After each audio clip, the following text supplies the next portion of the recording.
Hey y'all, it's your boy Big Mike.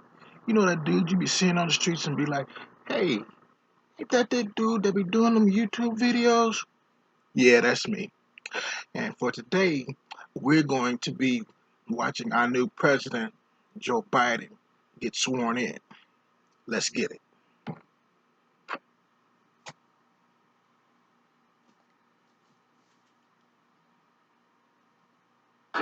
One of the things that happened with Donald Trump and his administration is that he's divided us. We now have pro-democracy politicians and we have democracy-optional politicians or anti-democracy politicians. And we saw that on display in the assault on the Capitol. And so some Republicans are in the pro-democracy camp, but they are fighting with the Republicans who are in the anti-democracy camp. So we're going to all see how this plays out. The thing that I'm struck by, my first inauguration was in 1993 when I worked for Bill Clinton when he won the White House. That was a change election. And Barack Obama, when he won in 2008, that was another change election. The Biden election, unlike most Democrats, this is kind of a restoring order election. And that's not usually the kind of election Democrats win. I think it's going to be incumbent upon the vice president, now president-elect, soon to be president, it's going to be incumbent upon him to combine the elements of change that the Democratic base wants with the elements of order that the society requires that we restore, or we perhaps lose the entire democratic process that we've all been fighting for so long. He's absolutely right. And you're looking here live at pictures of President-elect Joe Biden as he walks down the stairs with his wife, Jill Biden, as they make their way out to the rest of the party on the platform to the west side of the Capitol. Let's listen in.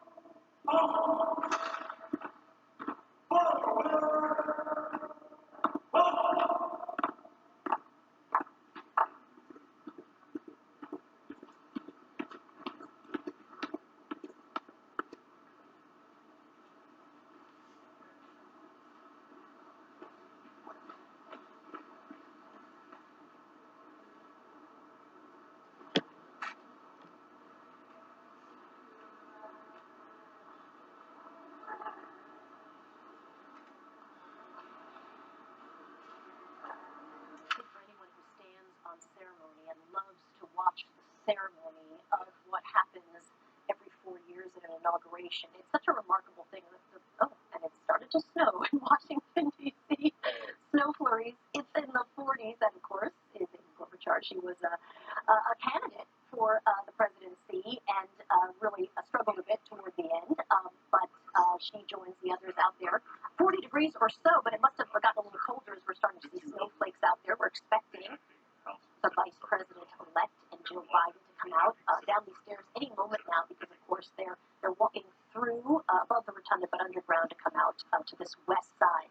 You know, it's been so interesting, and Alicia, I'm going to ask you to hop in, but I'm going to break away from you the minute we see Joe Biden, president-elect, come out on those stairs.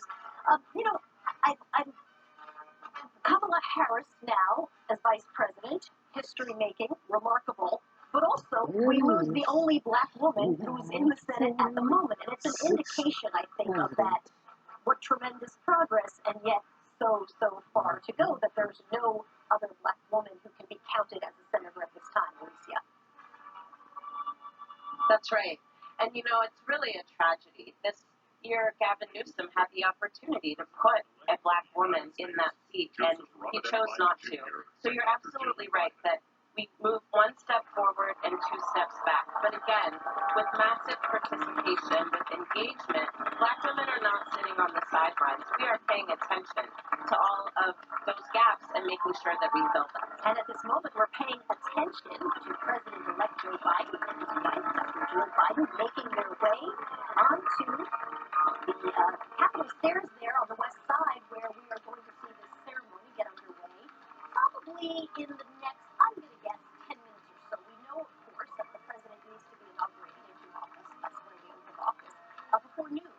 And so that's sort of the rough deadline, although the actual, what we would call the tick-tock, what exactly happens when, has been a little bit hard to get a hold of this year, of course, is security reasons, and of course, this is, for the most part, a virtual inauguration. There's probably 1,000 people out there, maybe fewer than that, because most of us are going to watch from a distance, and you can see they are getting ready to begin. Let's listen in.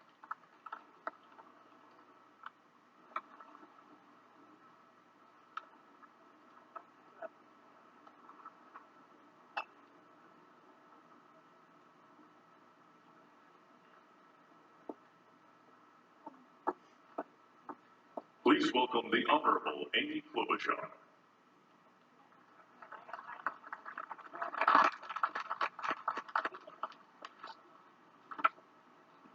Vice President Pence, Mr. President-elect, Madam Vice President-elect, members of Congress and the judicial branch, former presidents and first ladies, vice presidents, leaders from abroad, and a whole bunch of Bidens.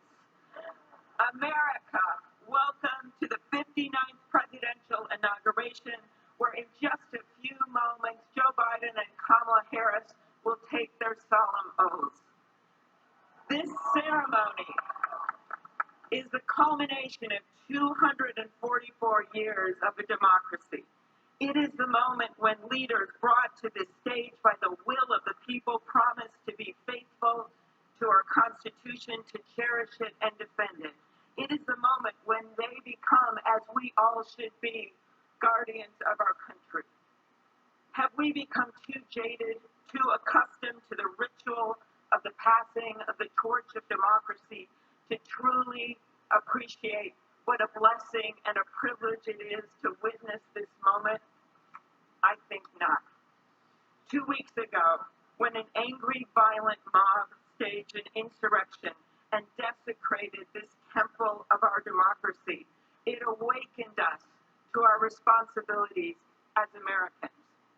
This is the day when our democracy picks itself up, brushes off the dust, and does what America always does, goes forward as a nation under God, indivisible, with liberty and justice for all. This conveyance of a sacred trust between our leaders and our people takes place in front of this shining Capitol dome for a reason. When Abraham Lincoln gave his first inaugural address in front of his Capitol, the dome was only partially constructed, braced by ropes of steel. He promised he would finish it. He was criticized for spending funds on it during the Civil War.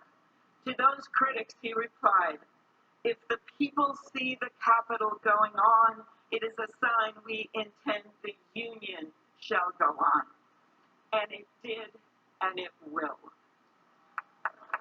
Generations of Americans gave their lives to preserve our republic in this place. Great legislation to protect civil rights and economic security and lead the world was debated and crafted under this dome. Now it falls on all of us, not just the two leaders we are inaugurating today, to take up the torch of our democracy, not as a weapon of political arson, but as an instrument for good. We pledge today never to take our democracy for granted as we celebrate its remarkable strength. We celebrate its resilience, its grit. We celebrate the ordinary people doing extraordinary things for our nation, the doctors and nurses on the front line of this pandemic, the officers in the Capitol, a new generation never giving up hope for justice. We celebrate a new president, Joe Biden, who vows to restore the soul of America and cross the river of our divides to a higher plane. And we celebrate our first African American, first Asian American, and first woman vice president. Yes. Kamala Harris, who stands on the shoulders of so many on this platform who have forged the way to this day. When she takes the oath of office, little girls and boys across the world will know that anything and everything is possible. And in the end, that is America, our democracy, a country of so much good. And today, on these Capitol steps and before this glorious field of flags, we rededicate ourselves to its cause. Thank you. It is now my honor to introduce to you the senator who has worked with me and so many others to make this ceremony possible, my friend and the chair of the inaugural committee, Missouri Senator Roy Blunt. As Senator Roy Blunt comes up to the microphone to address, you can see that sparse and socially distant crowd. You heard Amy Klobuchar talk a little bit about the resilience of a democracy. Of course, she's really referring back to 2 weeks ago when there was literally an attack on the Capitol. And that's going to be a big question right now. You know, how resilient, in fact, is our democracy? What steps do we have to take to rebuild? Let's listen in to Senator Warren for a moment. Snow up here this morning. Of all the things we considered, I don't think snow was on my agenda until I walked out the door a moment ago. But thank you, Senator Klobuchar, and thanks to the other members of the Joint Congressional Committee on the Inauguration as we officially began the 59th inaugural ceremony. I also want to thank the Joint Committee staff and our partners, particularly our security partners, for the way they've dealt with unprecedented circumstances. When I chaired the inauguration 4 years ago, I shared President Reagan's 1981 description of this event as commonplace and miraculous. Commonplace because we've done it every 4 years since 1789. Miraculous because we've done it every 4 years since 1789. Americans have celebrated this moment during war, during depression, and now during pandemic. Once again, all three branches of our government come together as the Constitution envisions. Once again, we renew our commitment to our determined democracy, forging a more perfect union.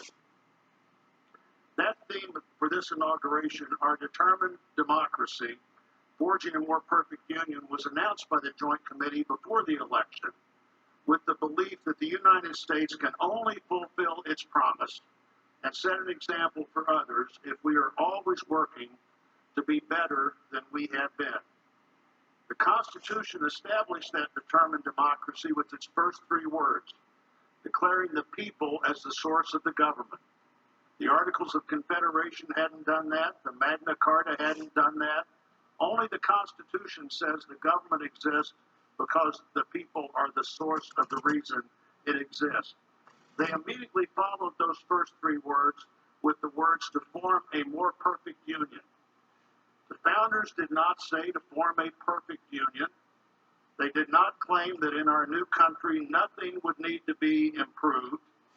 Fortunately, they understood that always working to be better would be the hallmark of a great democracy. The freedoms we have today, the nation we have today, is not here just because it happened, and they aren't complete. A great democracy working through the successes and failures of our history, striving to be better than it had been. And we are more than we have been, and we are less than we hope to be.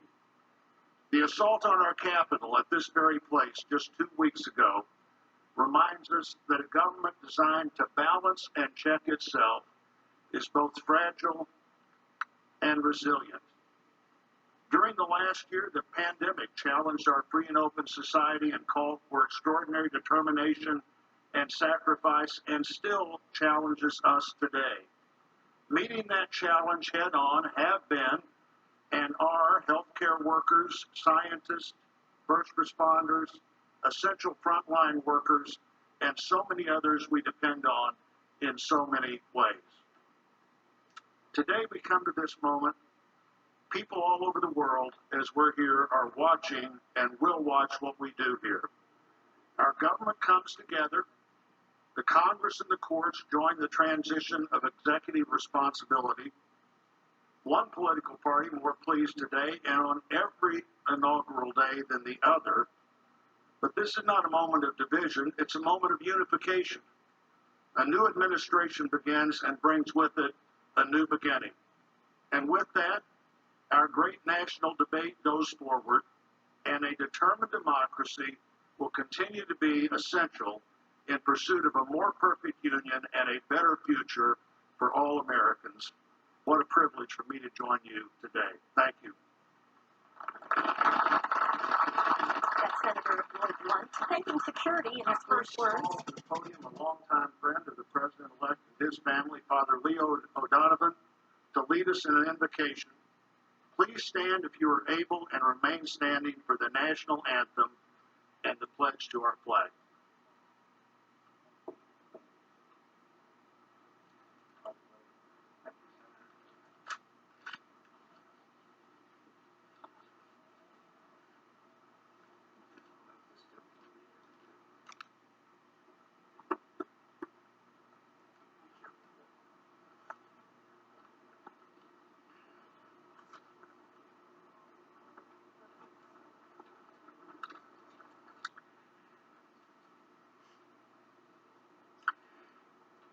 Gracious and merciful God, at this sacred time we come before you in need, indeed on our knees.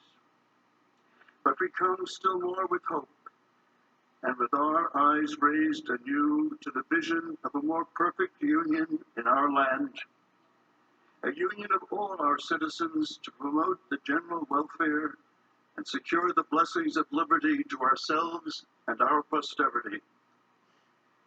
We are a people of many races, creeds, and colors, national backgrounds, cultures, and styles, now far more numerous and on land much vaster than when Archbishop John Carroll wrote his prayer for the inauguration of George Washington 232 years ago.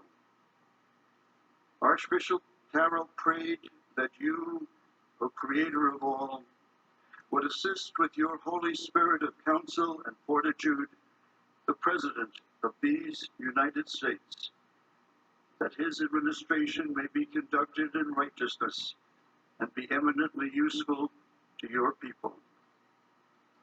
Today we confess our past failures to live according to our vision of equality, inclusion, and freedom for all.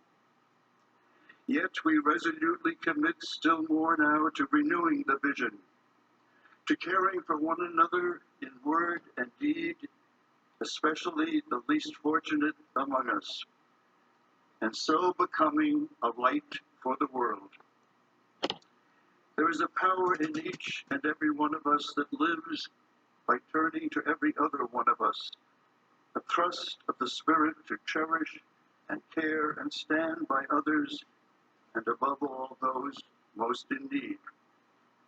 It is called love, and its path is to give ever more of itself. Today it is called American patriotism, born not of power and privilege, but of care for the common good, with malice toward none and with charity for all. For our new president, we beg of you the wisdom Solomon sought when he knelt before you and prayed for an understanding heart, so that I can govern your people and know the difference between right and wrong. We trust in the counsel of the letter of James. If any of you lacks wisdom, you should ask God, who gives generously to all without finding fault, and it will be given to you. Pope Francis has reminded us how important it is to dream together. By ourselves, he wrote, we risk seeing mirages, things that are not there. Dreams, on the other hand, are built together. Be with us, holy mystery of love, as we dream together. Help us under our new president to reconcile the people of our land, restore our dream and invest it with peace and justice and the joy that is the overflow of love. To the glory of your name, forever. Amen. And that's Father Leo O'Donovan giving that invitation. He's a longtime friend of President-elect Biden. They met at Georgetown, where he actually asked Joe Biden to give a talk. Faith in political life was the topic of that talk. He was, at the time, Joe Biden's son was an undergrad at Georgetown. He would go on to preside over the funeral of the Biden son, Beau, as well. Talking about unity, and that's a common theme, Ladies Mark, and gentlemen, that we've heard please through remain all these standing for the presentation of our national colors by the Armed Forces Color Guard, the singing of our national anthem, and for the Pledge of Allegiance. Let's continue to listen.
national anthem, accompanied by the President's own United States Marine Band. Please welcome Lady Gaga.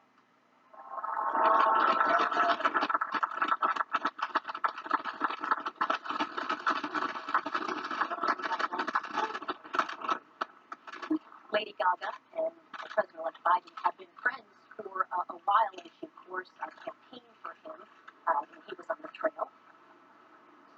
And here she comes, as always, dressed to the nines.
Broad stripes and bright stars through the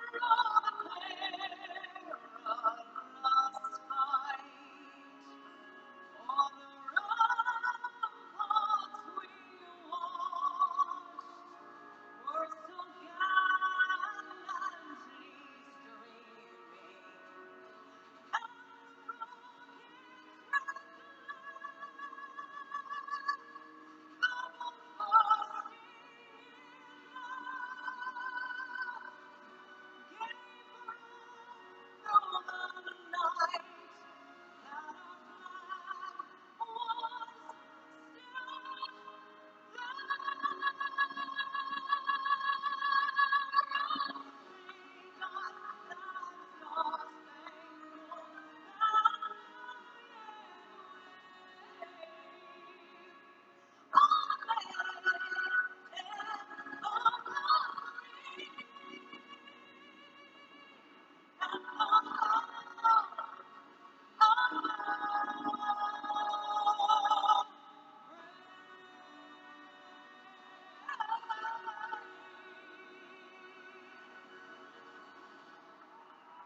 Lady Gaga with the national anthem. I like that rendition a lot. Yes. Beautiful. It's a little jarring to see all these soldiers standing, 25,000 troops we know are in the green zone, really to deal with security issues in these last 2 weeks that have come up since this storming of the Capitol. Up next is the Pledge of Allegiance, and the story behind the woman who's been chosen to say the pledge is remarkable. She's a firefighter and president of the International Association of Firefighters, Local 3920. Georgia Fire and Rescue Department, President of the International Association of Firefighters, Local 3920, Fire Captain Andrea M. Hall, for the reciting of the Pledge of Allegiance.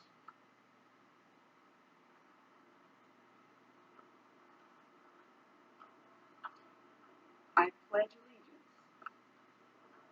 to the flag of the United States of America and to the republic for which it stands, one nation, under God, indivisible, with liberty and justice for all.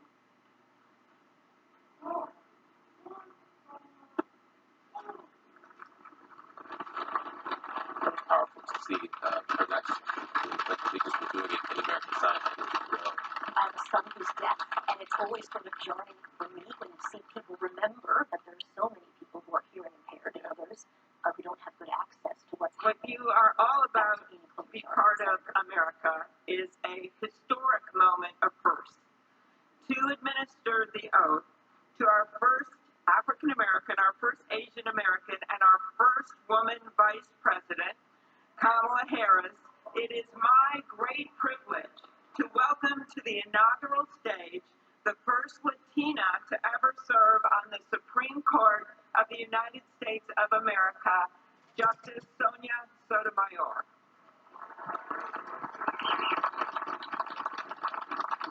Gentlemen, please remain standing for the oath of office, followed by musical honors.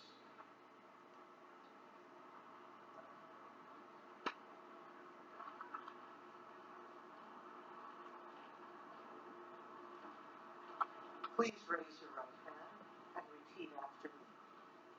I, Kamala Davy Harris, do solemnly swear Kamala Davy Harris, do solemnly swear that I will support and defend the Constitution of the United States that I will support and defend the Constitution of the United States against all enemies, foreign and domestic, against all enemies, foreign and domestic, that I will bear true faith and allegiance to the same, that I will bear true faith and allegiance to the same, that I take this obligation freely that I take this obligation freely without any mental reservation or purpose of evasion, that I will well and faithfully discharge that I will well and faithfully discharge the duties of the office on which I am about to enter. the duties of the office upon which I am about to enter. So help me God. So help me God.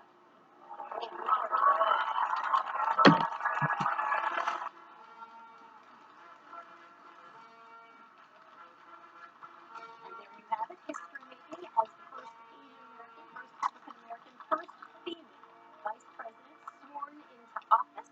Remarkable to note that she chose to be sworn in using two Bibles. One belonged to a woman named Regina Shelton, who is like a second mother to Kamala's sister Maya, and the second Bible belonged to Thurgood Marshall, of course, a hero and civil rights movement who inspired her career path. So amazing to see history unfold, and of course, as we heard from Senator Klobuchar, amazing as well that Sonia Sotomayor would be the one who would get to do the honors of swearing her in. Ladies and gentlemen, please be seated.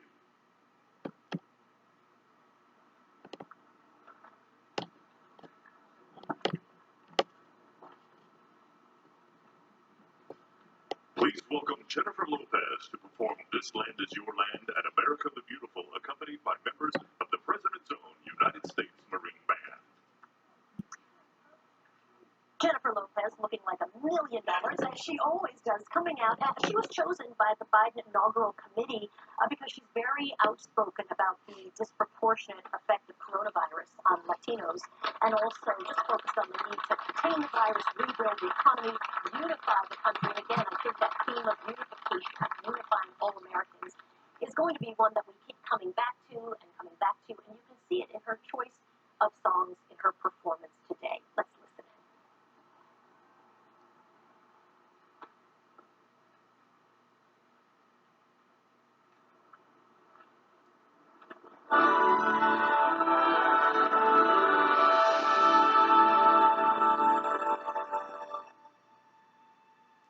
This land is your land. This land is my land. From California to the New York Island. From the redwood forest to the Gulf Stream water. This land was made for you and me. As I went walking down that criminal highway, I saw above me that endless skyway. I saw below me that golden valley. This land was made for you and me. Oh, this land, oh, this land. This land was made for you and me. Oh, this land, oh, this land. This land was made for you and me. You and me.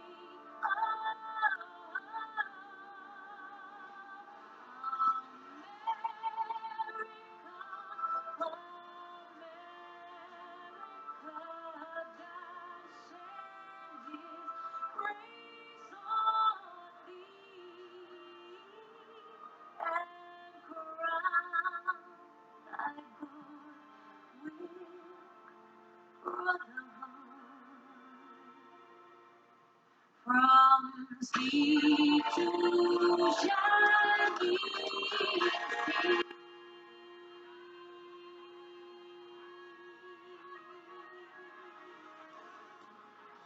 nación bajo Dios, indivisible, con libertad y justicia para todos.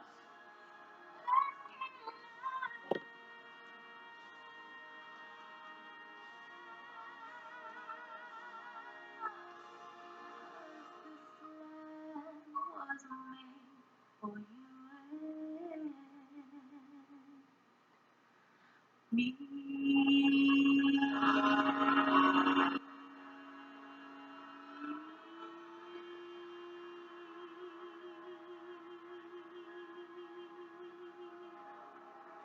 Absolutely beautiful. Jennifer Lopez, starting with "This Land Is Your Land, This Land Is My Land." You know, the unity theme, coming back to that, hard stopping. What she said in Spanish there, by the way, was "One nation under God, with liberty and justice for all." We're back to Senator Klobuchar. Well, that was great. The sun is shining, and Mr. President-elect, this is the first inauguration in the history of America where J-Lo was the warm-up act for Chief Justice Roberts. With that, it is now my distinct honor to introduce the Chief Justice of the Supreme Court of the United States, John Roberts, to administer the presidential oath to the next President of the United States, Joseph R. Biden.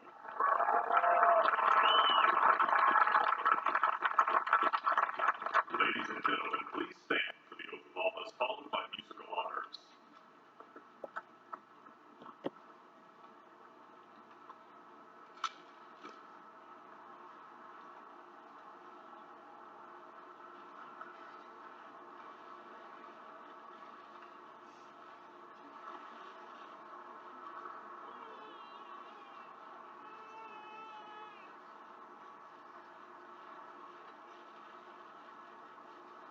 Please raise your right hand and repeat after me.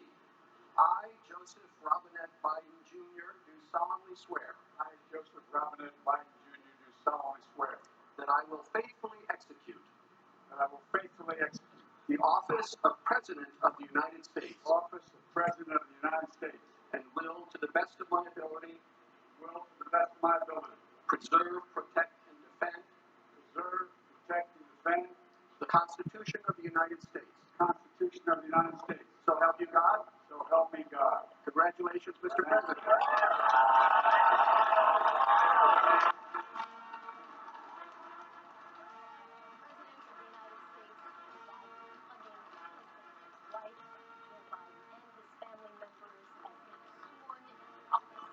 By the Chief Justice of the Supreme Court. What a powerful moment to see. It's official now after months of waiting, after a grueling campaign season, record numbers of voters. To see the culmination of this moment in American democracy, to see Kamala Harris and Joe Biden elected is something extraordinary. It never gets old. Yeah, exactly. And a lot of pressure. I mean, listen, every single person who's come up who's saying really the focus was unity. And I think that is going to be the big pressure upon now President Joe Biden. What does unity mean? How do you unify America at this time? Let's listen into his speech to see what he gives us as he's looking forward to the next 4 years and maybe 8 years in office. Ladies and gentlemen, please be seated.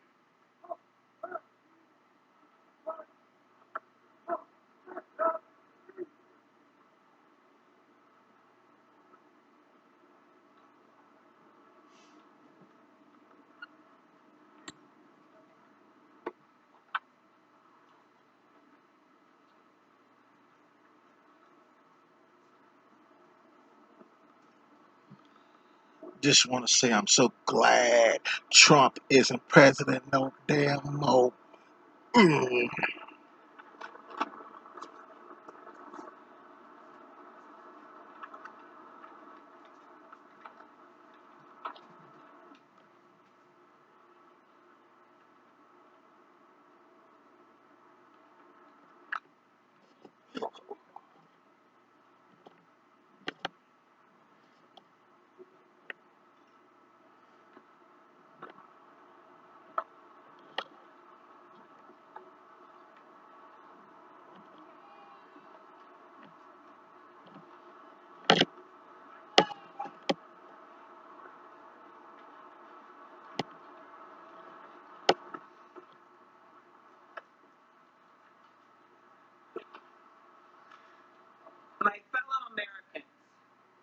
a moment we have all been waiting for.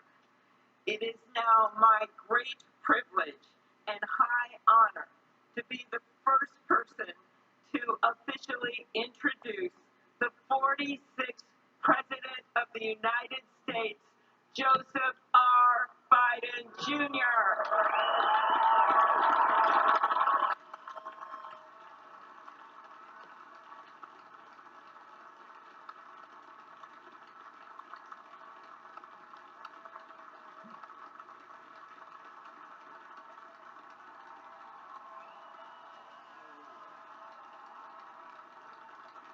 Chief Justice Roberts, Vice President Harris, Speaker Pelosi, Leader Schumer, Leader McConnell, Vice President Pence, my distinguished guests, my fellow Americans. This is America's day. This is democracy's day. A day of history and hope, of renewal and resolve. Through a crucible for the ages, America has been tested anew, and America has risen to the challenge. Today, we celebrate the triumph not of a candidate, but of a cause, the cause of democracy. The people, the will of the people has been heard, and the will of the people has been heeded. We've learned again that democracy is precious. Democracy is fragile. And at this hour, my friends, democracy has prevailed. So now, on this hallowed ground where just a few days ago, violence sought to shake the Capitol's very foundation, we come together as one nation, under God, indivisible, to carry out the peaceful transfer of power as we have for more than 2 centuries. As we look ahead in our uniquely American way, restless, bold, optimistic, and set our sights on the nation we know we can be and we must be. I thank my predecessors of both parties for their presence here today. I thank them from the bottom of my heart. And I know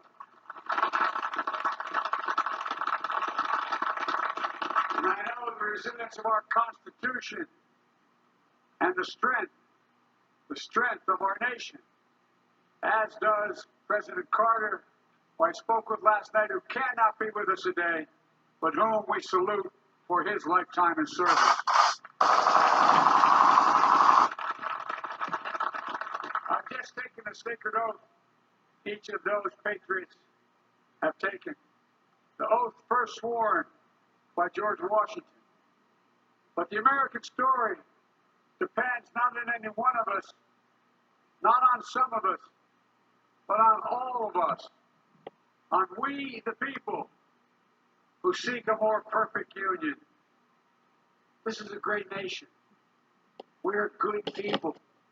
And over the centuries, through storm and strife, in peace and in war, we've come so far. But we still have far to go. We'll press forward with speed and urgency, for we have much to do in this winter of peril and significant possibilities. Much to repair, much to restore, much to heal, much to build, and much to gain. Few people in our nation's history have been more challenged or found a time more challenging or difficult than the time we're in now. Once in a century virus that silently stalks the country has taken as many lives in 1 year as America lost in all of World War II. Millions of jobs have been lost. Hundreds of thousands of businesses closed. A cry for racial justice, some 400 years in the making, moves us. The dream of justice for all will be deferred no longer. A cry for survival comes from the planet itself. A cry that can't be any more desperate or any more clear. And now, a rise of political extremism white supremacy, domestic terrorism, that we must confront and we will defeat.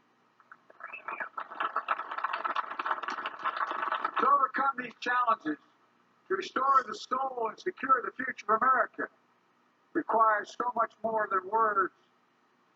It requires the most elusive of all things in a democracy: unity. Unity. In another January, on New Year's Day in 1863, Abraham Lincoln signed the Emancipation Proclamation.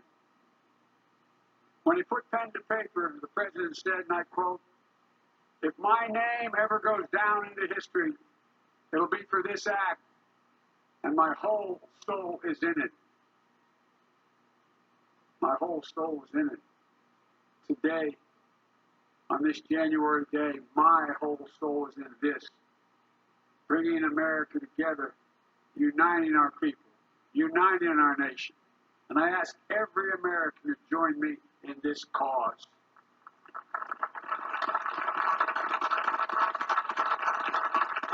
Uniting to fight the foes we face: anger, resentment and hatred, extremism, lawlessness, violence, disease, joblessness, and hopelessness.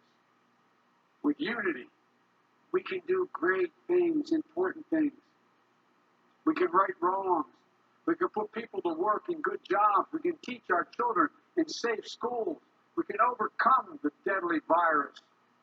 We can reward work and rebuild the middle class and make health care secure for all. We can deliver racial justice, and we can make America once again the leading force for good in the world. I know speaking of unity can sound to some like a foolish fantasy these days. I know the forces that divide us are deep and they are real. But I also know they are not new.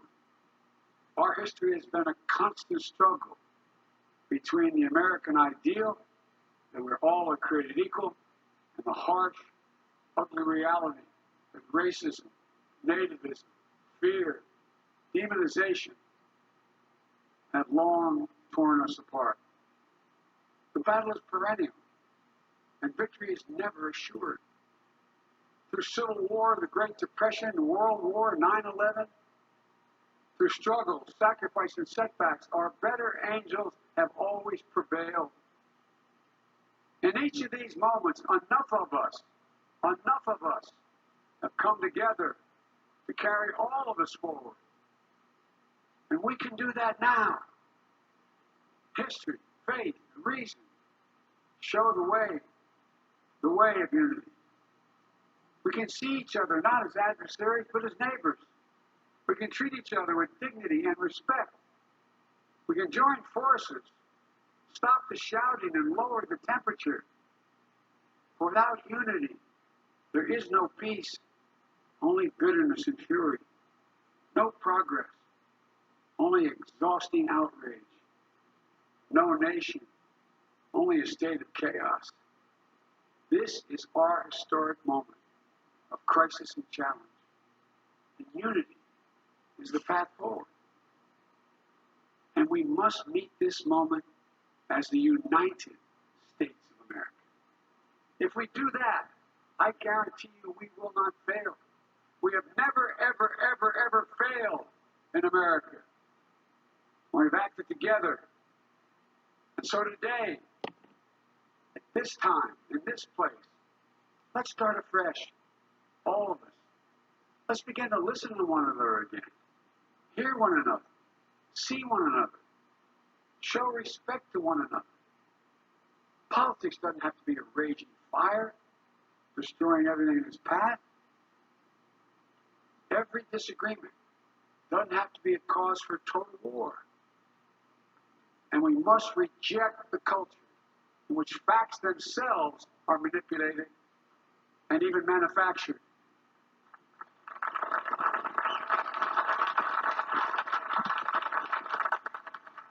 My fellow Americans, we have to be different than this. America has to be better than this. And I believe America is so much better than this. Just look around. Here we stand in the shadow of the Capitol Dome, as was mentioned earlier, completed amid the Civil War, when the Union itself was literally hanging in the balance. Yet we endured. We prevailed. Here we stand, looking out on the Great Mall, where Dr. King spoke of his dream. Here we stand, where 108 years ago, at another inaugural, thousands of protesters tried to block brave women marching for the right to vote. And today, we mark the swearing in of the first woman in American history elected to national office, Vice President Kamala Harris. Don't tell me things can't change. Here we stand, across the Potomac from Arlington Cemetery, where heroes who gave the last full measure of devotion rest in eternal peace. And here we stand, just days after a riotous mob thought they could use violence to silence the will of the people, to stop the work of our democracy, to drive us from this sacred ground. It did not happen. It will never happen. Not today, not tomorrow, not ever. Not ever.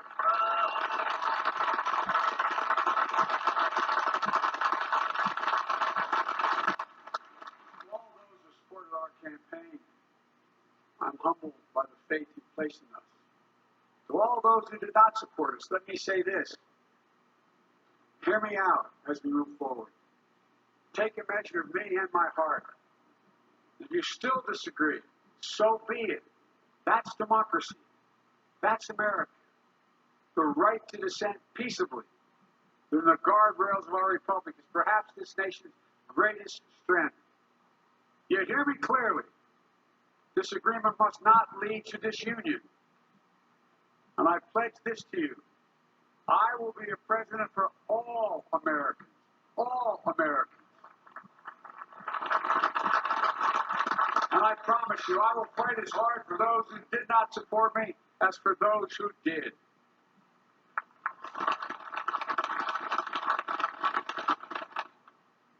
Many centuries ago, St. Augustine, a saint of my church, wrote that a people was a multitude defined by the common objects of their love.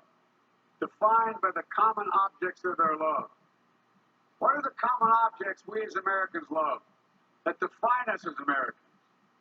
I think we know. Opportunity, security, liberty, dignity, respect, honor, and yes, the truth.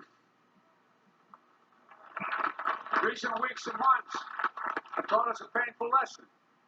There is truth and there are lies.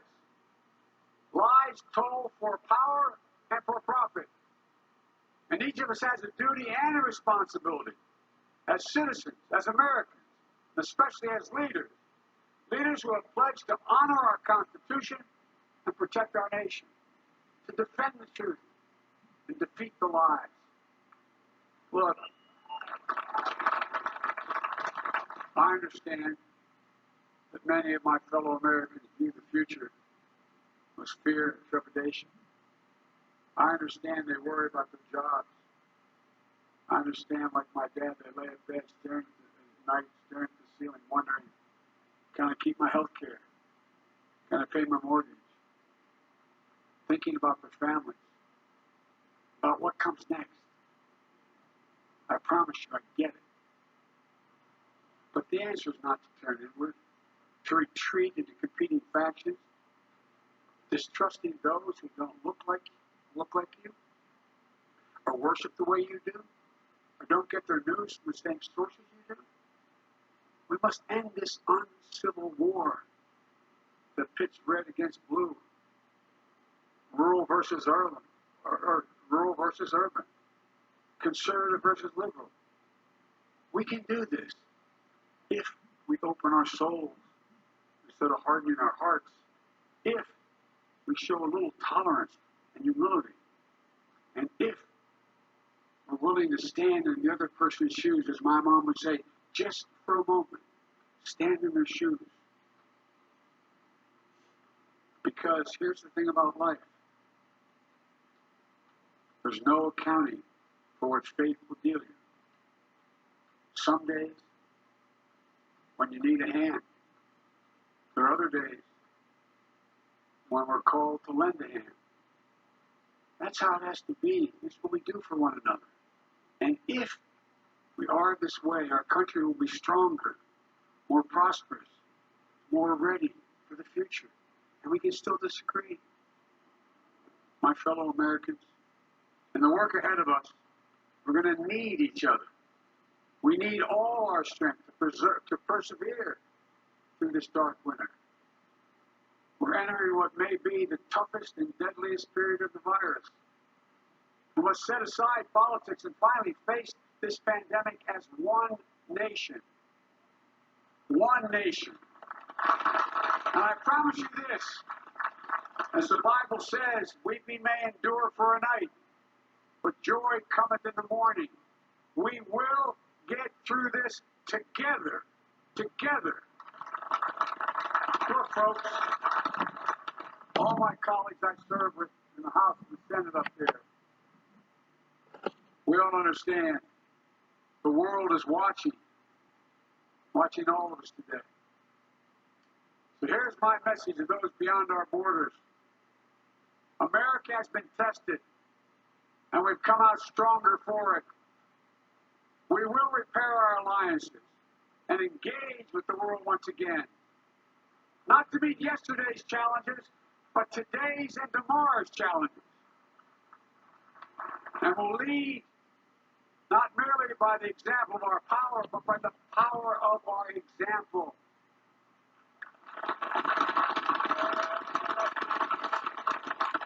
We'll be a strong and trusted partner for peace, progress, and security. Look, you all know we've been through so much in this nation.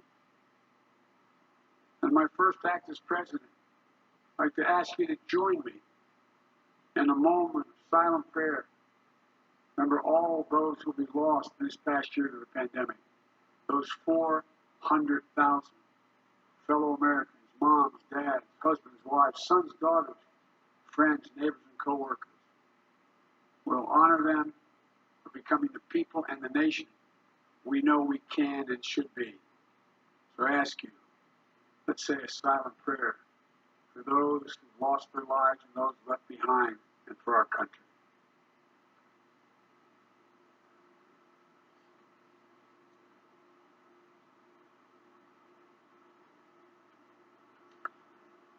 Amen. Folks, this is a time of testing. We face an attack on our democracy and on truth, a raging virus, growing inequity, the sting of systemic racism, climate in crisis, America's role in the world. Any one of these would be enough to challenge us in profound ways. But the fact is, we face them all at once, presenting this nation with one of the gravest responsibilities we've had. Now we're going to be tested. Are we going to step up, all of us? It's time for boldness, for there's so much to do. And this is certain. I promise you, we will be judged, you and I, by how we resolve these cascading crises of our era. We will rise to the occasion is the question. Will we master this rare and difficult hour? Will we meet our obligations and pass along a new and better world to our children?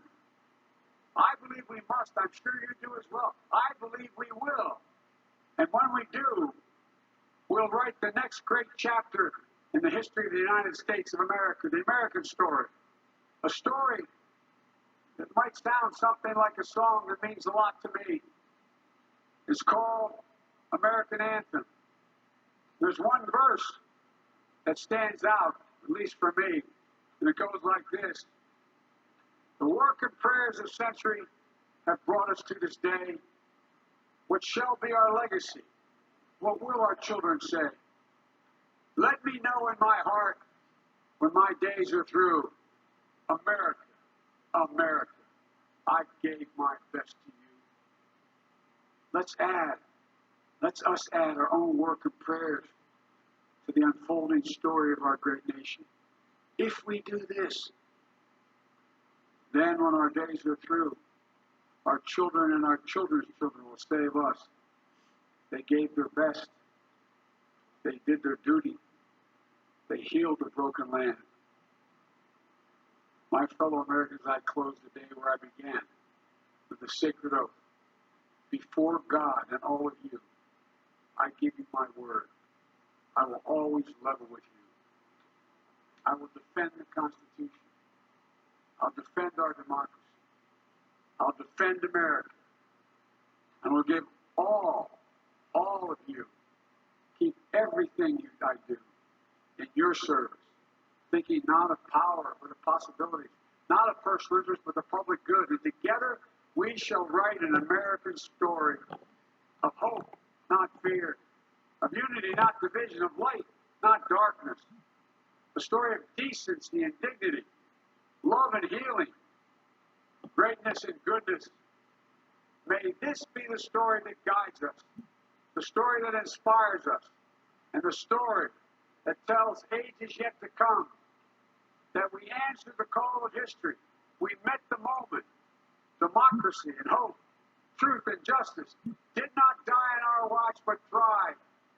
That America secured liberty at home and stood once again as a beacon to the world.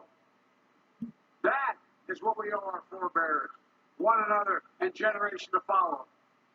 So, with purpose and resolve, we turn to those tasks of our time, sustained by faith, driven by conviction, devoted to one another and the country we love with all our hearts.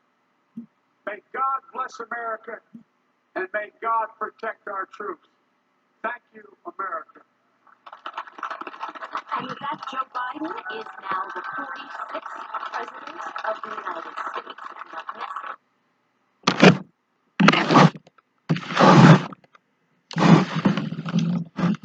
There it is, folks. Our 46th president. He made a lot of promises. I hope he follows through and everything that he promised gets done.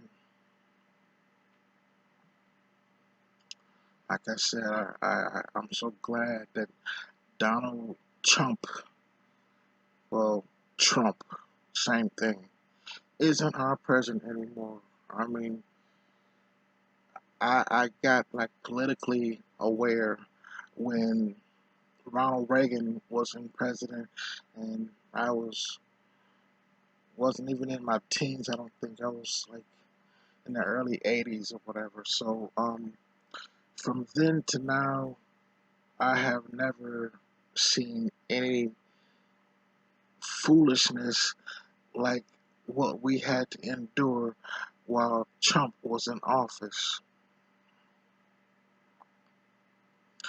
Now Biden has a whole lot to clean up. I mean, this whole pandemic, and it's just like, let me just say, Trump, he got what he deserved when he got this coronavirus. I mean, you can't just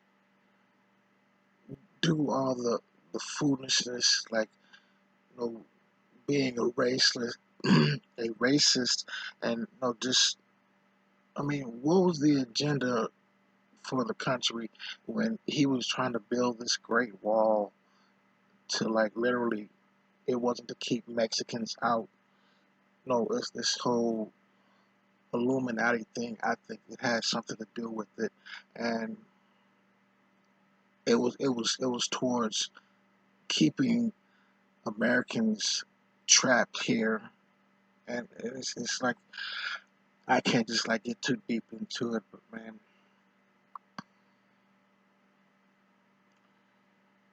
I'm gonna see what this next 4 years is about to look like over here. I voted for Biden, and like I said, I really want him to stand on what all these promises that he made, and health care, education, and just everything. Government, executive, legislative, judicial, look, judicial, everything. I need everything to just like come together and just be more. They say let's make America great again, United States, all these terms.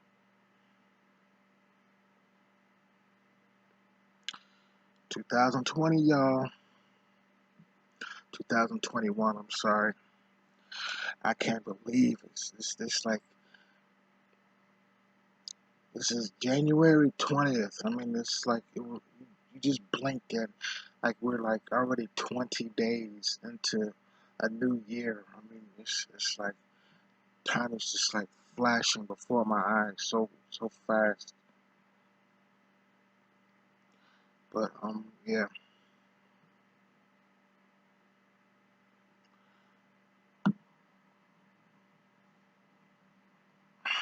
I'm at a loss of words. I just wanted to.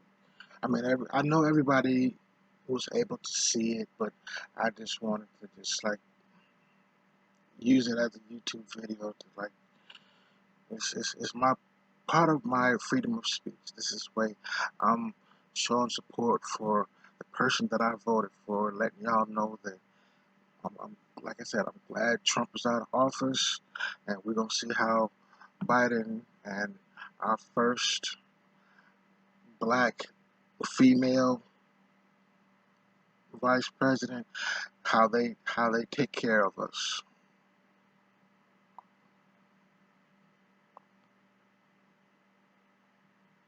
Let's get it, y'all.